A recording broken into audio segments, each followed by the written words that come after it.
तो हेलो मेरे प्यारे दोस्तों, तो कैसे हैं आप सभी। उम्मीद करते हैं बहुत ही मस्त होंगे और बेहतरीन ढंग से आप लोग की पढ़ाई चल रही होगी। तो दोस्तों, जैसा कि हमने हिंदी का जो सीरीज स्टार्ट किया था उसमें अभी तक में हमने 3 अध्याय देख लिया है और आज हम अपने अगले अध्याय को देखने वाले हैं, तो जिसका नाम है अर्धनारीश्वर, जो रामधारी सिंह दिनकर जी के द्वारा लिखा गया है। तो इस अध्याय को शुरू करने से पहले मैं आप लोगों से को एक इन्फॉर्मेशन देना चाहता हूँ कि जो भी बच्चे शुरू से नहीं जुड़े हुए हैं या जो भी बच्चे आज पहली बार जुड़ रहे हैं, तो उनसे आग्रह है कि चैनल को प्लीज़ सब्सक्राइब करके रखिएगा और बेल आइकन को ऑन करके रखिएगा, ताकि जब भी मैं वीडियो अपलोड करूँ तो सबसे पहले आप लोग को नोटिफिकेशन मिले और आप लोग आके वीडियो का फ़ायदा उठा सकें। तो चलिए आज का लेक्चर को हम शुरू करते हैं, और शुरू करने से पहले आप लोग लाइक कर दीजिएगा लेक्चर को और चैनल को सब्सक्राइब कर दीजिएगा और अपने दोस्तों को शेयर कर दीजिएगा। तो चलिए हम शुरू करते हैं हमारा जो आज का चैप्टर है। तो आज का हमारा चैप्टर है चैप्टर नंबर 4, जिसका हमको नाम पड़ता है अर्धनारीश्वर। क्या नाम है? अर्धनारीश्वर। ये किनके द्वारा लिखा गया है?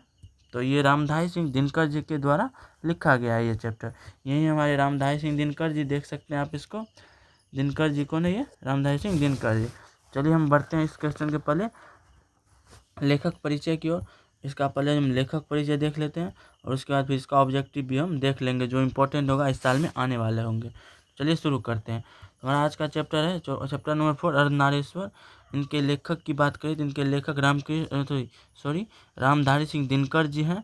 यह एक राष्ट्र कवि हैं। इसको राष्ट्र कवि रामधारी सिंह दिनकर जी के द्वारा जाना जाता है।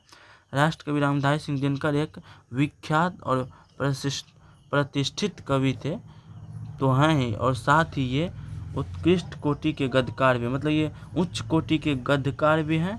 और ये छायावादोत्तर काल में एक अत्यधिक प्रतिष्ठित कवि माने जाते हैं। मतलब ये छायावादोत्तर युग काल के कवि थे और ये एक बहुत ही सम्मानित कवि हैं। इसे राष्ट्र कवि दिनकर जी के द्वारा भी संबोधित किया जाता है, इसको ध्यान में रखिएगा थोड़ा। और जहाँ तक इसकी जीवन परिचय की बात करें तो उनका जन्म बिहार के बेगूसराय सिमरिया में हुआ था। सिमरिया गाँव का नाम है। और इसका जन्म जो है 23 सितंबर 1908 ईस्वी को हुआ था। कब हुआ था जन्म? 23 सितंबर 1908 ईस्वी को। और इसका पिताश्री का नाम रवि सिंह और माताश्री का नाम मनरूप देवी था। ठीक है। तो उनकी पत्नी की यदि बात करें तो उनकी पत्नी का नाम श्यामवती देवी था। क्या था? श्यामवती देवी। तो ये उनका मतलब फैमिली रिलेटेड हो गया। और ये अब उसकी शिक्षा की बात करें तो हमारा अगला टॉपिक पता है शिक्षा का। तो शिक्षा की बात करें तो उनकी प्रारंभिक शिक्षा गांव में ही संपन्न हुई थी और 1928 ईस्वी में उन्होंने मोकामा घाट रेलवे हाई स्कूल में अपनी मैट्रिक कंप्लीट किया। और फिर 1932 में 4 साल बाद पटना कॉलेज से बीए ऑनर्स पेपर इतिहास के साथ कंप्लीट किया। तो ऑनर्स पेपर इसका क्या था? इतिहास था। 1932 में इसका बीए क्लियर हुआ था। तो कहाँ से क्लियर हुआ था? पटना कॉलेज से। यदि मान लीजिए आप लोग से पूछ दिया गया कि रामधारी सिंह दिनकर जी के द्वारा मैट्रिक किस कॉलेज से पास हुआ था, तो इसका आंसर क्या हो जाएगा? मोकामा घाट के रेलवे हाई स्कूल से पास हुआ था। यदि उनकी नौकरी की बात करें, व्यवसाय की बात करें, तो HE स्कूल के प्रधानाध्यापक रहे। उसके बाद फिर सब रजिस्ट्रार के पद को भी संभाला। फिर जनसंपर्क विभाग में सब डायरेक्टर भी रहे। ठीक, क्या क्या थे? देखिए, HE स्कूल में प्रधानाध्यापक रहे, फिर रजिस्ट्रार के पद को भी संभाला, फिर जनसंपर्क विभाग में सब डायरेक्टर भी रहे। और उसके बाद बिहार के जो विश्वविद्यालय में हिंदी के प्रोफेसर के रूप में भी काम किया। भागलपुर विश्वविद्यालय के उपकुलपति के दायित्व को भी संभाला और भारत सरकार के हिंदी सलाहकार भी रहे। देखिए कितना था। तो इस सभी को आप लोग को ध्यान में रखना है। तो मान लीजिए आप लोग से कभी भी क्वेश्चन पूछ दिया जाता है कि बताइए ऐसा कौन सा कवि था जो भागलपुर विश्वविद्यालय के उप कुलपति का दायित्व को संभाले थे, उसका आंसर क्या हो जाएगा आप लोग को? रामधारी सिंह दिनकर जी। चलिए हम उसके आगे बढ़ते हैं। तो हमारा आगे है इनकी साहित्य साधना। इनकी साहित्य साधना है तो उनमें आपको आ जाता है उनकी प्रथम कविता छात्र सहोदर, जो 1925 में प्रकाशित हुआ था। ठीक, उसका प्रथम कविता कौन सा है? छात्र सहोदर, जो कब प्रकाशित हुआ था? 1925 ईस्वी में। इसको ध्यान में रखिएगा, ये क्वेश्चन पूछा गया है और पूछा भी जा सकता है। उसके बाद है कि उनके बाद उन्होंने विभिन्न पत्र पत्रिका में रचना छपने का काम प्रारंभ किया। मतलब ये विभिन्न, उसके बाद विभिन्न पत्र पत्रिका को छापने का काम प्रारंभ किया एवं उनकी कई प्रतिष्ठित कृतियाँ भी है। जो हम आगे देखने वाले हैं, ठीक है। तो इसमें आपको ये ध्यान रखना है कि इसका सबसे प्रथम कविता जो था वो छात्र सहोदर था, जो 1925 में प्रकाशित हुआ था। चलिए इसकी काव्य क्यों देख लेते हैं। तो इसकी काव्य का बात करें, उसमें से सबसे प्रथम इन्होंने प्राणभंग 1929 में, फिर रेणुका 1935 में, हुंकार 1938 में, रसवंती 1940 में, कुरुक्षेत्र 1946 में, रसमरची 1952 में, नील कुसुम 1954 में, उर्वशी 1951 में। और आप लोग ध्यान दीजिएगा कि उर्वशी पे मतलब बाल्किन भट्ट जी को अवार्ड भी मिला था। फिर आपको ये परशुराम की प्रतीक्षा, और फिर उसका अंतिम होता है कि कोमलता और कवित्व। ये आप लोग को कुछ इम्पोर्टेंट काव्य हैं जो मतलब इनके द्वारा कृतियाँ लिखी गई है, इनको आपको ध्यान में रखना है। और इसमें से मान लीजिए आप लोग ये प्राणभंग हो गया, कुरुक्षेत्र हो गया, उसके बाद आप लोग ये परशुराम की प्रतीक्षा हो गया, हुंकार हो गया, ये क्वेश्चन, और ये उर्वशी हो गया। ये क्वेश्चन कई बार पूछा गया है और इस बार चांस भी आने का। और उसमें आपको एक ये हो जाता है हारे को हरिनाम, ये भी इसका अति महत्वपूर्ण है। तो ये सब को आप लोग ध्यान में रखिएगा। तो चलिए हम इससे आगे बढ़ते हैं। तो इनके आगे इसकी गद्य की रचनाएं हैं। तो रचनाएं की देखें तो सर्वप्रथम इसमें मिट्टी की ओर है, जो 1946 में प्रकाशित हुआ था। फिर अर्धनारीश्वर है, जो 1952 में प्रकाशित हुआ था। और यही चैप्टर अभी हम पढ़ रहे हैं या पढ़ने वाले हैं, इसी का ऑब्जेक्टिव देखने वाले हैं। तो मान लीजिए आप लोग से पूछ दिया गया था कि पूछ दिया जाए कि अर्धनारीश्वर कब लिखा गया है, तो इसका क्या आंसर हो जाएगा, 1952 हो जाएगा, जो यहाँ साफ साफ लिखा हुआ है। उसके बाद इसके उनके आगे है कि संस्कृत के 4 अध्याय, ये भी इसका बहुत ही इम्पोर्टेंट है। उसके बाद काव्य की भूमिका 1958 में प्रकाशित हुआ। व्हाट पीपल, ये भी इम्पोर्टेंट है। शुद्ध कविता की खोज 1966 में। और दिनकर जी की डायरी जो 1973 में लिखा गया था, ये प्रकाशित हुआ था। ये सब इसमें सभी इसमें इम्पोर्टेंट है।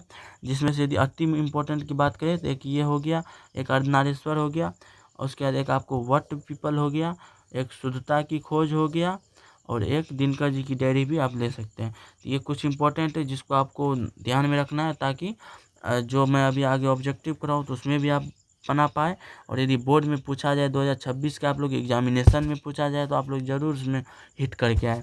तो चलिए इसका अंतिम देख लेते हैं, इसका मृत्यु के बारे में। तो इसका मृत्यु जो है 24 अप्रैल 1941 ईस्वी को हुआ था। कब हुआ था, सॉरी 24 अप्रैल 1974 ईस्वी को हुआ था। थोड़ा ध्यान में रखिए, यहाँ एक एक्स्ट्रा आ गया था। तो कब हुआ था इसका मृत्यु, 24 अप्रैल 1974 को। ये हमारा आज का लेखक परिचय खत्म होता है। चलिए हम अब आगे बढ़ते हैं, किसकी ओर, ऑब्जेक्टिव की ओर बढ़ते हैं। तो हमारा ऑब्जेक्टिव में सब देखिए, ऑब्जेक्टिव से पहले मैं आप लोग से कह देना चाहूँगी कि जिस बच्चे को भी लेक्चर अच्छा लग रहा है तो प्लीज़ आप लोग लेक्चर को लाइक कीजिएगा, ठीक, अपने मतलब दोस्तों को शेयर कीजिएगा, और सब्सक्राइब भी ज़रूर कर दीजिएगा, ताकि आप लोग को इससे रिलेटेड वीडियो मिल सके और इसके दूसरे सब्जेक्ट से रिलेटेड ऑब्जेक्टिव और उसका कुछ इंपॉर्टेंट पॉइंट मिल सके। चलिए हम आगे वस्तुनिष्ठ प्रश्न की ओर बढ़ते हैं, ऑब्जेक्टिव की ओर बढ़ते हैं। तो हमारा ऑब्जेक्टिव का पहला क्वेश्चन है कि क्वेश्चन नंबर 1 कि अर्धनारीश्वर के निबंधकार कौन है। तो ऑप्शन नंबर ए है Ramchandra Shukla, option number B है Hazari Prasad Dwivedi, option number C है रामधारी सिंह दिनकर, और ऑप्शन नंबर डी है जगदीश चंद्र माथुर। तो इसका आंसर आप लोग का ऑप्शन नंबर सी हो जाएगा, रामधारी सिंह दिनकर। अर्धनारीश्वर निबंध ये रामधारी सिंह दिनकर जी के द्वारा लिखा गया है। तो चलिए इसका जिसका भी सी नंबर है बिल्कुल सही है।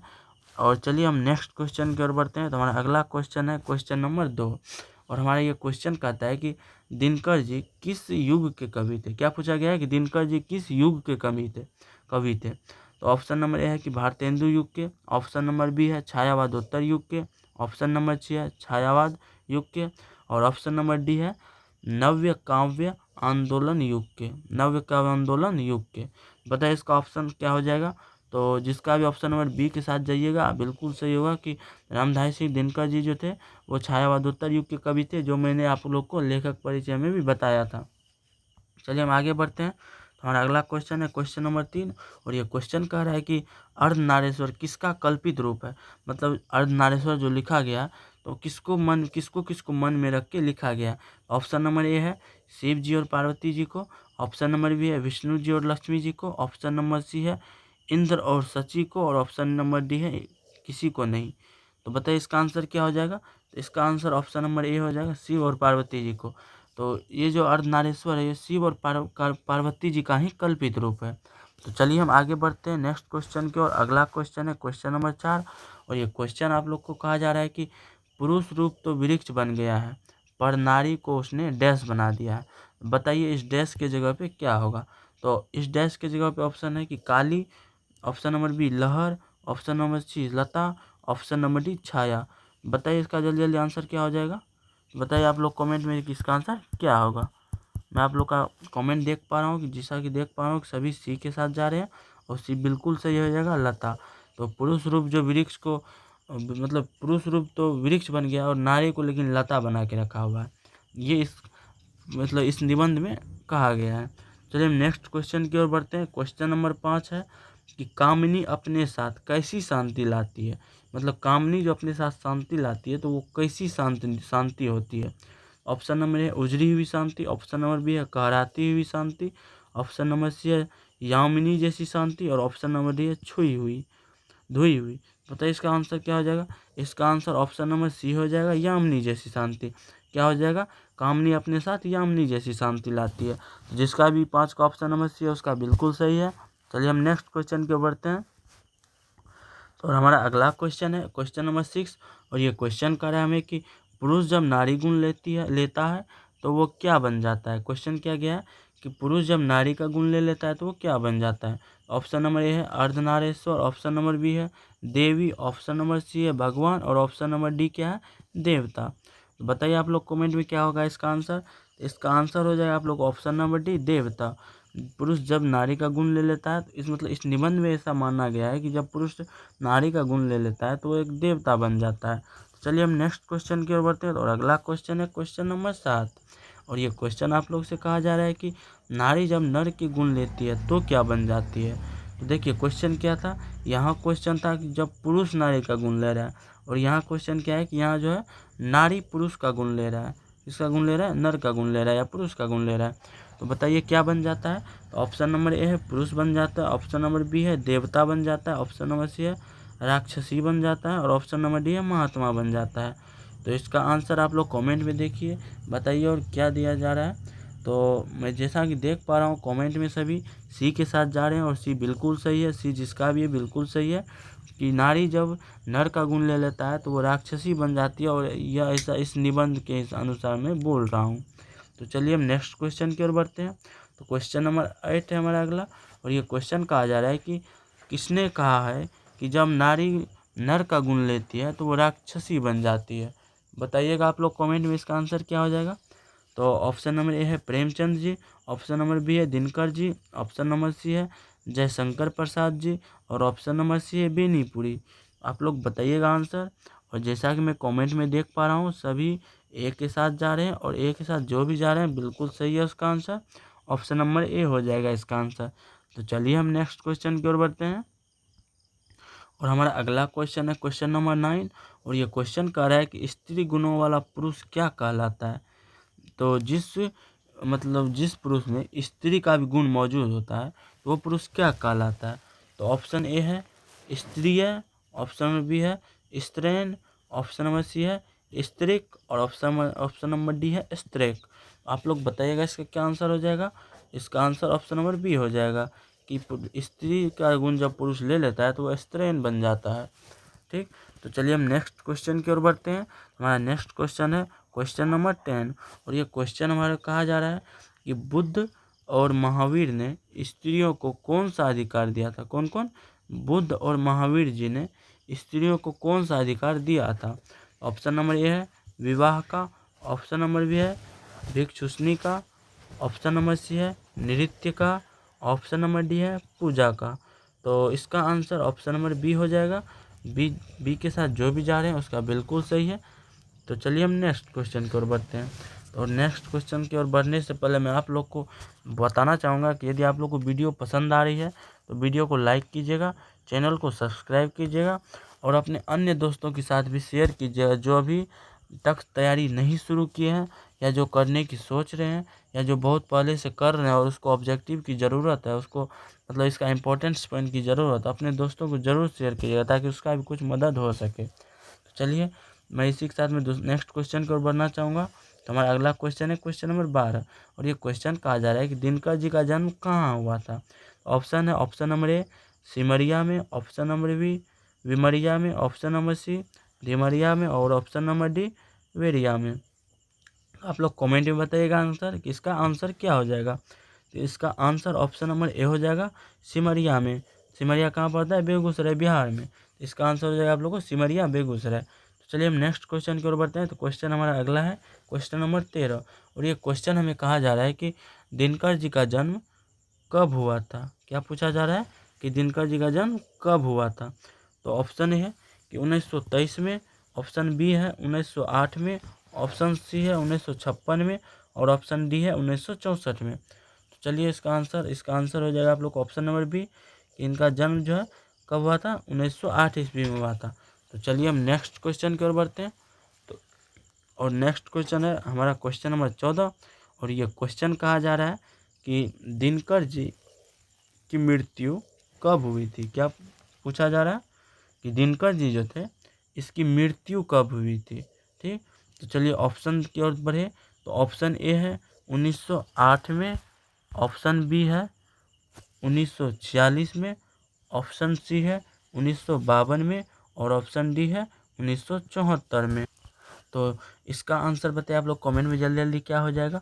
तो इसका आंसर ऑप्शन नंबर डी होगा 1974 में। दिनकर जी की मृत्यु कब हुई थी? 1974 ईस्वी में। चलिए हम आगे बढ़ते हैं। तो हमारा नेक्स्ट क्वेश्चन है क्वेश्चन नंबर 15 और ये क्वेश्चन कहा जा रहा है कि सभ्यता का पहला सोपान कहा जाता है या क्या था। सभ्यता का पहला सोपान क्या था। तो ऑप्शन नंबर ए है पहिए की खोज, ऑप्शन नंबर बी है कृषि का विकास, ऑप्शन नंबर सी है आग की खोज और ऑप्शन नंबर डी है भाषा की खोज। तो बताइए आप लोग इसका कमेंट में आंसर क्या हो जाएगा। तो इसका आंसर ऑप्शन नंबर सी हो जाएगा आग की खोज। जब मतलब मनुष्य जीवन में आग का खोज सर्वप्रथम हुआ था और आग के खोज के पश्चात ही हमने भोजन को पका के खाने के लिए सीखा था। उससे पहले हम कच्चा मांस ही खाया करते थे। तो जब मतलब इससे पीछे कहानी ये जुड़ी हुई है कि जिस समय मतलब एक समय जंगल में आग लगा था तो उसमें जितने भी जानवर थे सब जल गए थे और जलने के पश्चात जब उस मतलब जो कुछ जानवर बचे हुए थे और जब जले हुए जानवर का मांस खाते थे तो वो बहुत ही स्वादिष्ट लगता था। तो उसी के बाद से तो जब भी मतलब मानव मानव प्रजाति या मानव जनजाति मतलब भोजन बनाते थे तो आग में पका कर खाते थे। तो उसी प्रकार से सर्वप्रथम आग की खोज ही हुई थी। इसका आंसर क्या हो जाएगा? ऑप्शन नंबर सी हो जाएगा। तो चलिए हम नेक्स्ट क्वेश्चन की ओर बढ़ते हैं। हमारा नेक्स्ट क्वेश्चन है क्वेश्चन नंबर 16 और ये क्वेश्चन कह रहा है कि दिनकर जी को भारतीय ज्ञानपीठ पुरस्कार उनकी किस कृति पर मिली थी। तो ऑप्शन नंबर ए है उर्वशी पे, ऑप्शन नंबर बी है दिनकर की डायरी पर, ऑप्शन नंबर सी है अर्धनारीश्वर पर जो अभी पढ़ रहे हैं वर्तमान में और ऑप्शन नंबर डी है मिट्टी की औरत पर। तो आप लोग कमेंट में बताइएगा इसका आंसर क्या हो जाएगा। तो इसका आंसर जैसा कि मैं आप लोग का कमेंट देख पा रहा हूँ उर्वशी ऑप्शन नंबर ए के साथ जा रहे हैं और ये बिल्कुल सही है।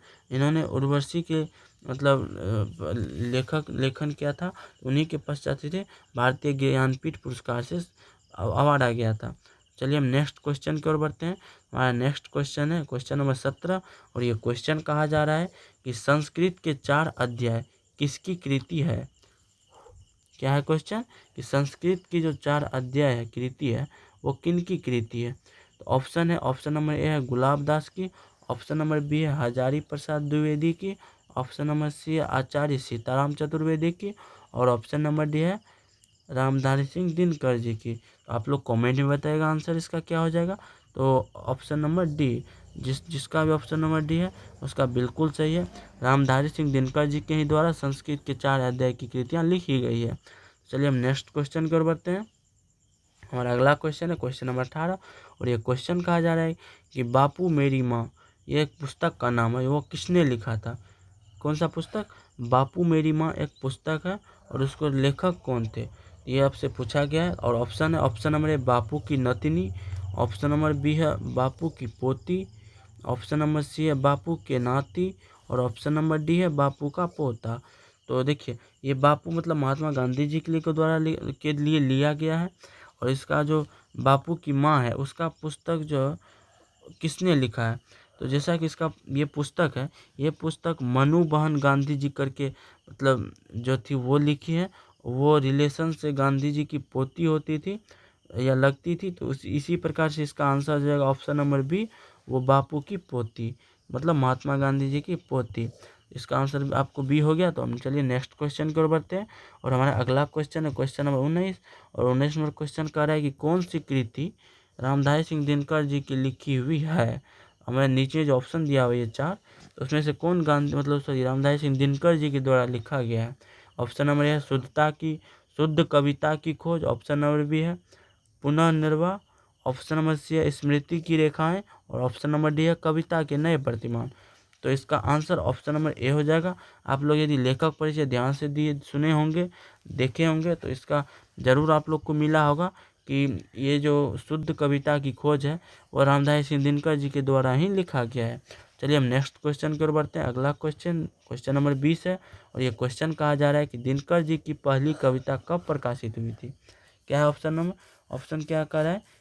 ऑप्शन नंबर ए कह रहा है कि 1920 में, ऑप्शन नंबर बी कह रहा है 1925 में, ऑप्शन नंबर सी कह रहा है 1922 में, और ऑप्शन नंबर डी कह रहा है 1928 में। तो आप लोग जल्दी जल्दी कमेंट में आंसर बताइएगा आप लोग क्या हो जाएगा इसका आंसर।